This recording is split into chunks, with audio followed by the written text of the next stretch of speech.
Welcome to எங்கள் வீட்டு kitchen. இன்றைக்கி நம்ம சேனலில் சிக்கன் பிரியாணி மாதிரி மட்டன் பிரியாணியை சுலபமாக ஈஸியாக டக்குன்னு செஞ்சு சாப்பிட்றதுக்கு ஒரு அருமையான டிப்ஸ் உங்களுக்கு சொல்ல போகிறேங்க. இது ரொம்ப ஈஸியாகவும் சுலபமாகவும் இருக்கும். வீடியோ ஸ்கிப் பண்ணாமல் முழுசாக பாருங்கள். அப்போ தான் உங்களுக்கு இது உங்களுக்கு புரியறதுக்கு நிறைய வாய்ப்பு இருக்குங்க. வாங்க இதை செய்ய ஆரம்பிச்சிடலாம். நான் கரெக்டாக பார்த்தீங்கன்னா 3 கிலோ மட்டன் எடுத்திருக்கேன் மட்டன் பிரியாணி செய்கிறதுக்கு. இப்போது நம்ம குக்கரை கழுவிட்டு அதில் கழுவி க்ளீன் பண்ணி வச்சுருக்கிற மட்டனை சேர்க்கணும்.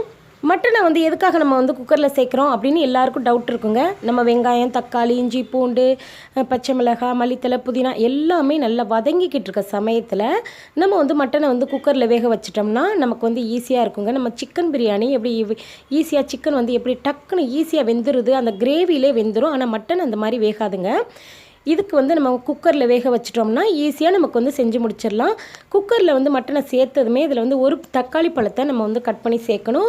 1 டேபிள் ஸ்பூன் இஞ்சி, 1 டேபிள் ஸ்பூன் பூண்டு விழுதை நம்ம சேர்க்கணும். இப்போது 1 ஸ்பூன் அளவுக்கு உப்பு சேர்த்துட்டு காரத்துக்கு 1 டீஸ்பூன் அளவுக்கு மிளகாத்தூள் சேர்க்கணும். இஞ்சி பூண்டு அரைச்ச அந்த மிக்ஸி ஜாரை அலசிட்டு 1 டம்ளர் அளவுக்கு மட்டும் தண்ணி சேர்க்கணுங்க. இதில் கூட தண்ணி சேர்த்துறாதீங்க. 1 டம்ளர் அளவுக்கு தண்ணி சேர்க்கணும். தண்ணி எல்லாம் சேர்த்துட்டு குக்கரில் நம்ம விசில் விட்டுறணுங்க. அவ்வளோதான். இதுக்கு வேறு எந்த மசாலாவும் நம்ம சேர்க்க போகிறதில்ல.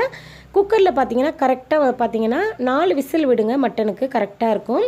மட்டனில் எதுக்காக நம்ம இஞ்சி பூண்டு பேஸ்ட்டு, தக்காளி பழம், உப்பு, மிளகாத்தூள் எல்லாம் சேர்க்குறோன்னா மட்டன் பிரியாணியில் எடுத்து சாப்பிடையில் மட்டன் சப்புன்னு இருக்காதுங்க. நல்ல ஃப்ளேவரோடு நல்ல டேஸ்ட்டாக இருக்குங்க. காரசாரமாக நல்லா உப்பெல்லாம் பிடிச்சிக்கிட்டு நல்லா சூப்பராக இருக்கும்.